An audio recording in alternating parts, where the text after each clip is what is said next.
João 17, de 1 ao 4. Vamos fazer uma coisa um pouco diferente. Quando chegar ao verso 3, vamos ler todos juntos o verso 3. Assim diz a palavra de Deus. Tendo Jesus falado essas coisas, levantou os olhos ao céu e disse: Pai, é chegada a hora, glorifica a teu Filho, para que o Filho te glorifique a ti. Assim como lhe conferiste autoridade sobre toda a carne, a fim de que ele conceda vida eterna a todos que lhe deste. Vamos ler juntos, verso 3? E a vida eterna é esta, que te conheçam a ti, o único Deus verdadeiro, e a Jesus Cristo a quem enviaste. Eu te glorifiquei na terra, consumando a obra que me deste, me confiaste para fazer. Vamos orar ao Senhor? Pai, pedimos que o Senhor nos ilumine mente e coração. As verdades da palavra são tão sublimes que homens simples como nós não podemos alcançar a menos que sejamos auxiliados pelo Teu Espírito. Temos os nossos olhos abertos para enxergar aquilo que naturalmente não enxergamos. Discernir aquilo que naturalmente nossas mentes não discernem. E que cheguemos ao conhecimento da verdade que o Senhor tem para nós nessa noite. É nossa oração, certo que estamos e que não merecemos nada do Senhor, mas estamos pedindo em nome do Senhor Jesus. Amém. Meus amados, o que necessariamente a igreja oferece? Será que as pessoas sabem? Porque eu vejo que igreja, no conceito secular, é algo completamente dispensável. Houve uma época em que a gente ouvia quase que a frase que nós éramos o mal necessário, porque a igreja mantinha a moral da sociedade, a igreja ensinava boas coisas às crianças, então o mal necessário. E ultimamente, se fosse ouvir o que está sendo dito, tanto pela mídia, quanto pelas pessoas na rua, quanto se diz na escola, igreja é um mal desnecessário. Mas será que as pessoas conhecem o que é igreja? Eu tenho muito respeito e muito cuidado quando eu vou falar da igreja. Eu sei que muitas distorções são feitas, muitas igrejas locais não representam Jesus e nem representam a mensagem que Jesus traz ao mundo. Isso eu não tenho dúvida. Mas falar mal da igreja, com o suposto pensamento, a esperança de que o mundo está conseguindo solucionar seus problemas, é muito grave. Grave em primeiro lugar porque a igreja não é nossa. Somos nós, mas a igreja não pertence a nós. Se não, vamos lembrar as palavras de Jesus para Pedro, que disse: Tu és Pedro, e sobre esta pedra edificarei a minha igreja. Então, um ser humano confessou Jesus como Senhor. Essa confissão é a base da igreja, mas Jesus chama de minha igreja. E na mesma passagem Jesus diz: edificarei. Então quem está construindo a igreja é Jesus. O mundo não pode desafiar, ofender a Deus, menosprezando a igreja. Então, o melhor que o mundo tem a fazer é tentar entender qual a mensagem que a igreja tem, porque somos isso. Homens com uma mensagem, que até um livro do falecido John Stott, recém-falecido. John Stott escreveu um livro sobre os autores da Bíblia e diz: homens com uma mensagem. Acho que isso cabe para a igreja. Somos homens, sim, mas temos uma mensagem para o mundo. Então, antes de desprezar, é importante que conhecêssemos o que é a tarefa da igreja, qual o trabalho da igreja. E é diante disso que nós vamos caminhar. Os irmãos acabaram de ler no texto que Jesus explica o que é a vida eterna. E nesse mesmo livro de João, lá no final, você vai encontrar no penúltimo capítulo, João disse, já terminando o seu evangelho, disse: muitas outras coisas fez Jesus que não estão registradas nesse livro. Essas que eu registrei, diz ele, é para que lendo vocês tenham vida eterna. Olha que coisa. Escrevi para que lendo vocês creiam e crendo tenham vida eterna.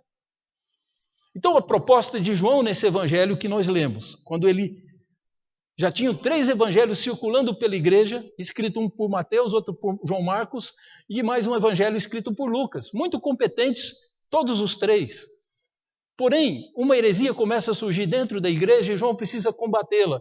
Então João ainda está vivo, lá por volta do ano 90, entre o 90 e o ano 100, escreve esse evangelho para que, ensinando Jesus, não tenhamos ideias erradas sobre ele e assim não preguemos errado sobre Jesus, sobre sua pessoa, sobre sua missão, sobre a própria missão da igreja. Então João escreve porque ele entende que se nós cremos em Jesus, nós temos vida eterna. É isso que a igreja tem para oferecer. Tem muitas outras coisas, claro, que vêm junto. Mas a grande tarefa da igreja é uma mensagem que gera vida eterna. Se nós perdemos isso de perspectiva, se você perder, você perdeu a essência do cristianismo. O apóstolo Paulo diz que o que importa é que os homens nos considerem como dispenseiros de Deus e embaixadores. E o Paulo ainda diz que somos mensageiros de uma mensagem de reconciliação. Deus está prestes a vir a este mundo, colocar um fim em toda injustiça, pedir contas ao homem do que fez com a sua própria vida. Olha que coisa interessante. Mas antes de vir, ele envia o Filho Jesus para nos prover um caminho de salvação. E aí, antes de Jesus vir julgar, a igreja é colocada no mundo, perseguida, sofrendo, sendo torturada e até executada. Alguns casos foram dizimados. Um colega meu, coreano, perguntei para ele, estávamos estudando no seminário, eu não sabia direito, eu perguntei para ele, por que os coreanos têm tanto ódio dos japoneses, os chineses também têm? E o Hong, que era um bom amigo, que gostaria muito de reencontrá-lo, ouvi uma notícia que ele está aqui na capital de São Paulo, hoje é pastor. Esse coreano me disse, lá na Coreia, os japoneses fecharam os cristãos, os servos de Jesus, dentro das suas igrejas, mandaram eles para a igreja, eles iam. Quando eles estavam lá, trancavam as portas e punham fogo na igreja. E assim morreram muitos cristãos, porque naquela época praticamente não tinha nenhum japonês cristão. Hoje já tem muito mais. E eram mortos por uma seita que é considerada uma seita que prega a paz. Mas essa seita executou os cristãos durante a invasão japonesa na Coreia. Então nós vamos observar que durante toda a história o povo de Deus foi perseguido. Tentaram nos calar, tentaram nos envergonhar para que ficássemos calados e tentaram até esmagar a igreja. Fomos ridicularizados, sempre. E a grande questão é, será que as pessoas sabem o que é a igreja? Eu sei que a igreja pertence a Jesus e é Ele que está construindo. Então a igreja não pode ser uma coisa ruim. E eu aprendi, os teólogos ensinam isso, que as igrejas locais, como Monte Sião, Jardim Paraíso, Monte das Oliveiras, a nossa igreja vizinha aqui, outras igrejas pentecostais, são expressões, muitas vezes não tão fiéis, mas são expressões, são retratos da grande igreja de Jesus, que é essa que ele fala, que é sagrada, da qual nós fazemos parte. Todos que creem fazem parte. Alguns estão nela e não creem. Então, é diante desse fato que nós nos aproximamos de um texto que vai nos definir sobre vida eterna. E a pergunta é, o mundo já solucionou o problema? Já encontrou uma boa substituição, um bom substitutivo para a vida eterna? Será que já? A ciência, a sociologia, a psicologia, seja lá qual ramo da ciência você vai se referir. A minha pergunta é, solucionou o problema para que os homens não morram? Então você precisa de vida eterna e precisa da mensagem que eu vou falar hoje. Porque ela vem do próprio Deus, foi inspirada pelo Espírito Santo. E muitos que precisam ouvir não estão sentados nesses bancos. Mas essa é uma mensagem do Senhor, ela não é minha. E é interessante que é uma narrativa, isso é o conteúdo, faz parte do conteúdo de uma oração de Jesus. Jesus aqui não está pregando, ele tinha acabado de falar sobre os frutos, da vinda do Espírito Santo, e de que ele veio para que nós dessemos muito fruto. No capítulo 14, 15 e 16 de João, é muito sobre o que o Espírito Santo vai fazer na igreja. Porque Jesus já está prestes a ser morto. Então ele prepara a igreja para a vinda dele. Se vou para o meu pai, na casa do meu pai há muitas moradas. Vocês sabem isso, capítulo 14, não é? E Filipe disse: Senhor, nós não sabemos nem para onde o Senhor vai. Então está dentro desse contexto. Agora Jesus parou de consolá-los, de enchê-los de esperança e de alegria pela própria crucificação. E Jesus agora vai falar com quem já sabe todas as coisas. Vai falar com o Pai. É talvez uma das últimas orações de Jesus. Porque pouco tempo depois disso ele seria assunto aos céus. Então, oração é uma coisa que humanos fazem para Deus. Se o humano está ao lado de Deus, Enoque e tudo, passa a ser uma conversa do soberano com aquele que ele beneficiou, dando vida eterna. Então, o que nós temos diante de nós é isso. E a Bíblia nos narra dos casos de pessoas que não morreram, porque Deus decidiu que eles fossem símbolos da vida eterna. Quando Deus vai mandar o dilúvio, Deus carrega para si, toma para si um homem que ele amava muito, chamado Enoque. E mais à frente, um profeta de Deus muito perseguido, porque para ser fiel a Deus numa terra onde a rainha, a esposa do rei, mais propriamente dita, tinha liberdade para fazer tudo, e mandou matar os profetas de Deus, e bancava com o dinheiro do tesouro os profetas de Baal. Qualquer semelhança com o Brasil é mera coincidência, né? Sustentar os que estão contra nós. Mas os profetas de Baal eram sustentados pelo tesouro de Israel. E aí, nesse período, dessa rainha conhecida, Jezabel, ela mandou matar também Elias, só que Elias foi protegido por Deus e se refugiou. Elias, um homem perseguido dentro do seu tempo porque falava o que Deus mandava falar. Muito parecido com a igreja, né? Pois Elias foi levado aos céus. Veio um redemoinho e carregou Elias junto com uma carruagem, e ele foi elevado às alturas, e Elias nunca morreu. Nem Elias, nem Enoque. Homens que não experimentaram a morte, que têm vida eterna, porque eram amigos de Deus.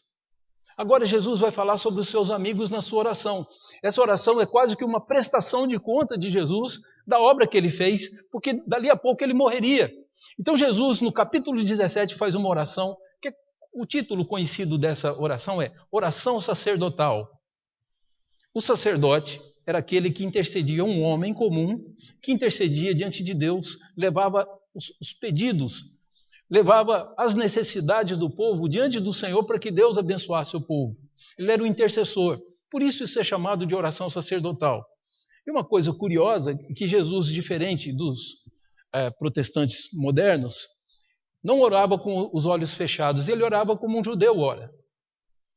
Jesus era um bom hebreu, um bom judeu, e ele orava, essa é a posição que ele orava, de pé ou de joelhos, com os olhos nos céus. Então Jesus não fecha os olhos, ele levanta os olhos aos céus e fala olhando para o céu com seu Pai. E ele então diz essa oração. E há muita contribuição dada a nós, tanto do que diz respeito à igreja, quanto aquilo que diz respeito à própria mensagem e missão de Jesus, nessa prestação de conta. Porém, esse versículo fala sobre o maior problema que o homem tem, que você tem, que seus vizinhos têm, e que infelizmente muitos não estão aqui para ouvir. Toda a nossa cidade tem, todo o Brasil tem, e no mundo inteiro tem. É o maior problema para ser resolvido, que é a morte. Parece que a morte não é um grande problema, porque a gente não está pensando nela o tempo todo. Mas eu vou fazer uma pergunta que deixa bem claro isso, que foi feita pelo presbítero Adão, da Igreja Canaã, lá de Goiânia. Ele escreveu um folheto extraordinário. Ele era bom para escrever folhetos, imprimiu por conta própria e dava para as pessoas para evangelizar. E o presbítero Adão faz a seguinte pergunta: onde você vai estar daqui 100 anos?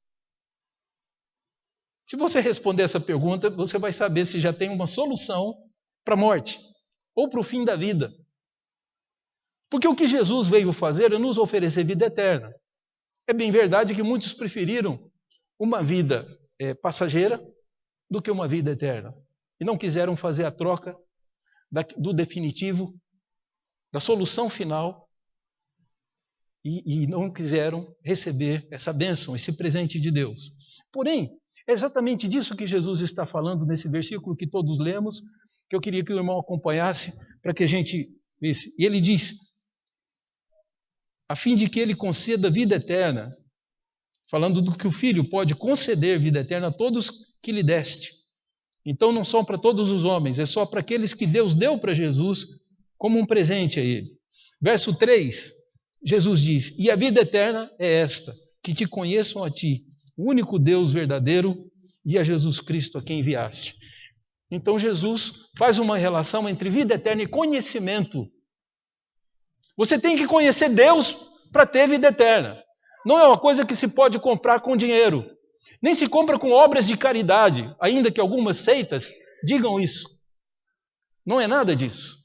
Vida eterna se obtém com um conhecimento. Se alguém te der uma palavra, e por isso é que Jesus é chamado de verbo, lá no início do Evangelho, chamado de Logos, uma palavra que pode mudar tudo. Um conhecimento que você recebe, que transformará a sua vida, mas especialmente Jesus diz, te dará a vida eterna. E o que Jesus define é que precisamos conhecer Deus.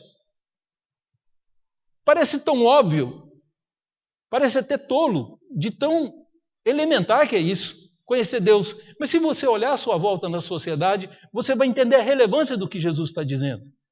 A sua vida só faz sentido. Deus não extinguiu Adão, não matou Adão imediatamente quando ele transgrediu, para que ele gerasse filhos. Filhos que morreriam como Adão morreu. Porém, o período de vida seria uma possibilidade para que eu encontrasse, conhecesse Deus. Conhecendo Deus, é o primeiro passo dado para ter vida eterna. Esse é o primeiro passo. Então, a vida de todo homem só tem valor por isso. Se um homem acha que veio na Terra, sei lá, para montar um computador de última geração, ganhar muito dinheiro lá na Apple, ou na Microsoft, para fazer um computador de primeira linha, ele está enganado. Ele veio ao mundo para conhecer Deus. Esses serviços podem ser úteis para nós, mas também provisoriamente. Que se um dia esse homem me desse de presente, um notebook, que ele idealizou, falou, aqui é um presente para você, tá bom. Eu usaria o quê? Mais uns 30, 40 anos. Que presente é esse? Vai ser tomado de mim. Então não tem nenhuma contribuição que você possa dar à humanidade que possa ser perene, que possa ser eterna. É tudo efêmero, é tudo passageiro. Um prédio que é construído, um monumento que é feito em sua homenagem, vai ser destruído com o tempo. E é interessante, pessoas que foram famosíssimas, extraordinariamente conhecidas no mundo, e esse conhecimento não gerava vida, mas eram pessoas conhecidas. Hoje a nossa geração pergunta, quem é? Tem até uma propaganda, acho que os irmãos já viram, do Fábio Júnior sentado numa mesa para tomar café, e todo mundo alegre, tudo. Chega uma adolescente e diz, esse é o Fábio Júnior, você já conhecia? Ela disse, oi, seu Fábio. Como assim, oi, seu Fábio? Esse é o grande... Ele falou, não, deixa, eu sou o pai do Fiuk. Aí ela, eu adoro o seu filho. Eu falei, eu também adoro ele. Para que você observe que as coisas passam. Ninguém vai ser permanentemente beneficiado por essa vida aqui, porque nem essa vida pode te dar nada que seja permanente. Somos obrigados a estudar nos livros quem foi Alexandre o Grande, quem foi Rui Barbosa, porque se não fizermos isso, nem nós saberemos, nem a próxima geração saberá. E com o nível de escolaridade do teste que foi feito no Brasil, do ensino médio, 23% tirou 0. E todos eles não sabiam nada de matemática nem de português. Essa é a pátria educadora que nós fizemos por 13 anos aí. Mas dentro dessa perspectiva, possivelmente a história vai se perder. Nós não sabemos, ouvimos nome, eu já ouvi falar disso, e não sabemos quem é. Então, de que adianta eu tentar ser famoso e ser para sempre aqui? Nada. Então você não veio no mundo nem para ser conhecido, e nem para conhecer os famosos. Você não veio aqui se divertir como se fosse um balneário. Não. Minha semana é trabalhando, eu ganho dinheiro, no fim de semana eu torro tudo, enchendo a cara e com prazeres. Eu vim aqui na Terra para me divertir. Quem pensa assim está jogando fora a sua própria vida, porque esses prazeres não ficam. Aliás, quando for velho, e eu já posso me colocar quase que nessa condição, você fica se arrependendo das diversões que você teve, porque não deixaram nada. Então o que eu tenho diante de mim? Que a minha vida é uma possibilidade de conhecer Deus. Mas de que forma? Como o único Deus. Então não é o Deus dos muçulmanos, não é tudo fala a mesma, como é que é? Várias versões do mesmo Deus. Não é verdade. O Deus do budismo é diferente, ensina coisas diferentes. O Deus do islamismo não sabe nada de perdão, nunca nos ensinou, não tem nada lá que nos ensina como ser perdoado. Segundo eles, você consegue o perdão e a vida eterna se você visitar a Meca uma vez na vida. Então isso é coisa para rico, né? E a outra coisa que diz, se você for lá na Arábia e se você faz as suas orações diárias, você cumpriu o ritual. E se você matar algum cristão, matar algum judeu, aí, segundo eles, você vai ter 7 virgens à sua disposição no paraíso. Então é um céu bem machista, né? Mas é isso, cada religião vai pregando uma coisa sobre o sentido da vida diferente do que Jesus ensina. Por isso é preciso que conheçamos o Deus de Israel como o único Deus que realmente existe, o único Deus verdadeiro. Quem reconhece isso, quem conhece e reconhece, já deu o primeiro passo para a vida eterna. Por que, queridos, que esse é o primeiro passo? Porque viemos na terra com uma missão. Adão foi criado com uma missão e Eva também. Todo ser humano tem uma missão, você tem uma missão, sabe qual é?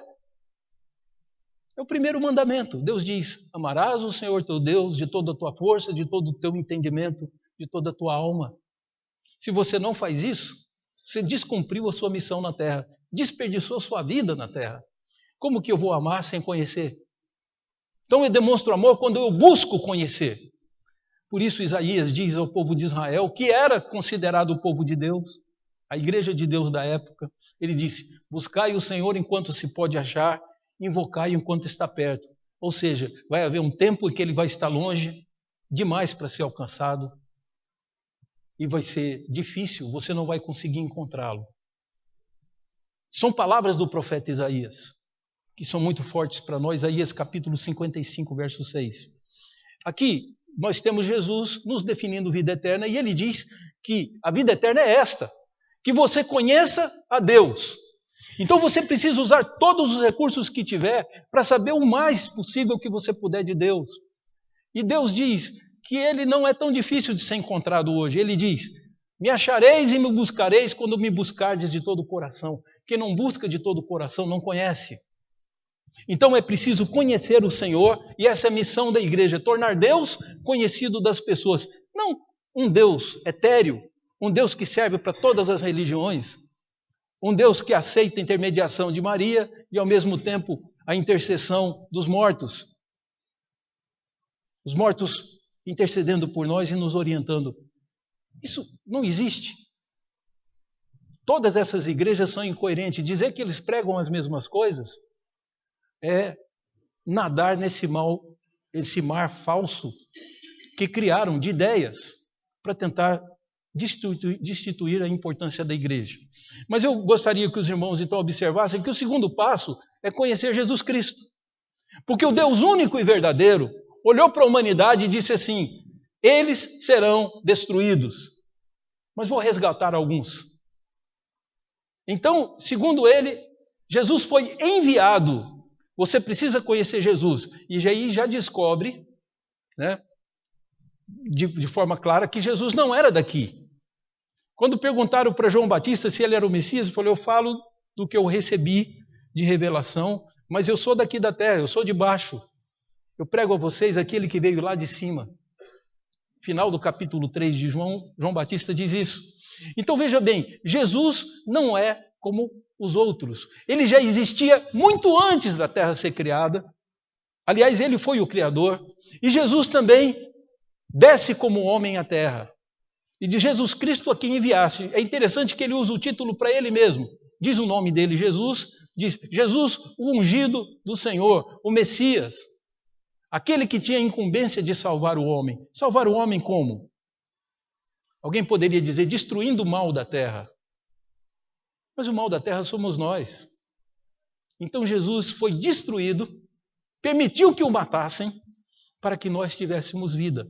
Isso é extraordinário. Então é preciso conhecer Deus e é preciso que nós conheçamos Jesus.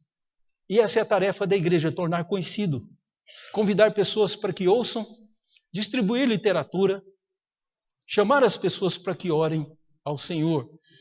Eu gostaria que você acompanhasse que ele diz: esta é a vida eterna, que te conheço a ti como único Deus verdadeiro e a Jesus, o Messias, a quem tu enviaste.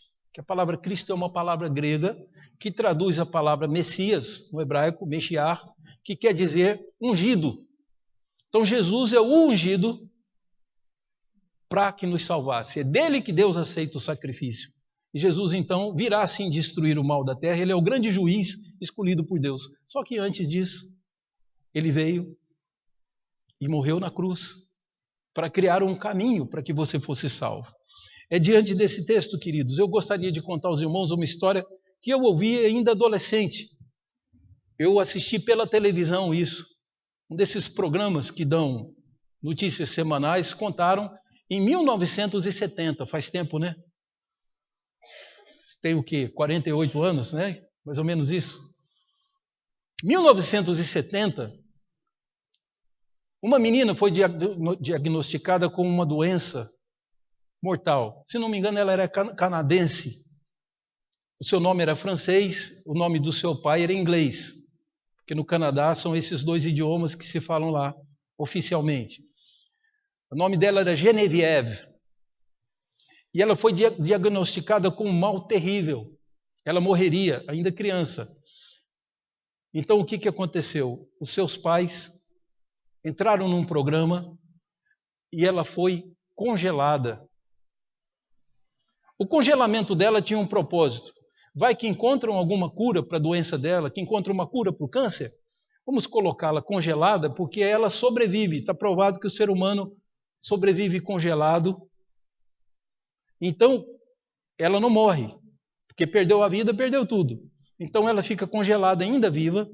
E quando chegar lá para o futuro, década de 80, 90, se já acharem a cura, a gente descongela, descobre também uma tecnologia para descongelá-la, sem que ela morra no descongelamento, e aí a gente aplica. Então, a menina ficaria ainda criança por muito tempo e voltaria num outro tempo. Bom, queridos, só tem alguns problemas. 48 anos depois, não tem uma técnica para descongelá-la, seguramente que ela fique viva. E a outra coisa é que não encontraram cura para a doença dela. O pai dela, que na época tinha seus 37 anos, acho que era isso, chamado Guy. O nome completo dela, se você quiser pesquisar, é interessante. Sobrenome diz alguma coisa de poteiro, né, de quem fabrica pote. Deve ser dos ancestrais dela. Mas ela chama-se Geneviève de la Poterie. Certo? E o pai dela, o Guy, está hoje perto dos seus 80 anos de idade. Se estiver vivo. E ainda está esperando a cura para sua filha. Bom, se é um tipo de solução dessa que você está esperando, não funcionou até agora. E eu, honestamente, não posso te dar nenhuma garantia que você vai conseguir vida eterna por esse caminho. Aliás, eu te garanto que não. Porque se essa moça for descongelada e curada, ela ainda viverá o quê? Na melhor das hipóteses, viverá ainda uns 100 anos. O que nós precisamos ter na nossa mente é que não precisa nada disso.